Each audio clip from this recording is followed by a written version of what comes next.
শোন, অনেক হয়েছে, এবার থাম, কান্না থামা, চোখের জলটা মোছ, শান্ত হ। কার জন্য কাঁদছিস? এত অভিমান, কষ্ট বুঝে কি হবে বল? হয়েছে তো, চোখে জলটা আর পড়তে দিস না, সোজা হয়ে দাঁড়া। একা লাগছে নিজেকে, সবচাইতে একাকী মনে হচ্ছে, তাই না?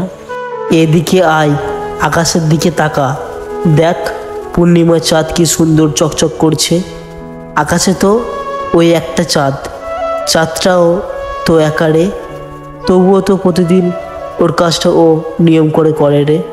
ওই যে সমুদ্রের গর্জন শুনতে পাচ্ছিস, সমুদ্রটা তো একা, তবুও দেখ কি সুন্দর করে নিজের সৌন্দর্য বিলাচ্ছে। তোর না পাহাড় পছন্দ, ও তো একা দিব্যি মাথা উঁচু করে দাঁড়িয়ে থাকে। নিজেকে কেন তুচ্ছ মনে করছিস?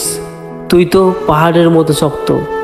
জানিস প্রকৃতির যে জিনিসগুলো সুন্দর সব কিছুই একা, ওরা একা থাকতে পছন্দ করে বলেই ওদের একা এত সৌন্দর্য।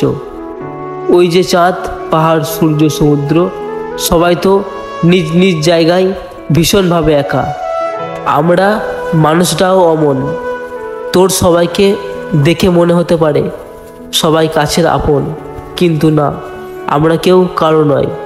আমরা সবাই নিজ নিজ জায়গা থেকেই একা, ভীষণ সুন্দরভাবে একা।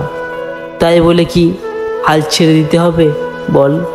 মনটা একটু শক্ত কর, পুরনো সব স্মৃতিকে দূরে ঠেলে দিয়ে আমি, তুই, আমরা সবাই তো বেঁচে আছি। দেখ, বয়স এবং সময়ের সাথে সব কিছুই পাল্টায়।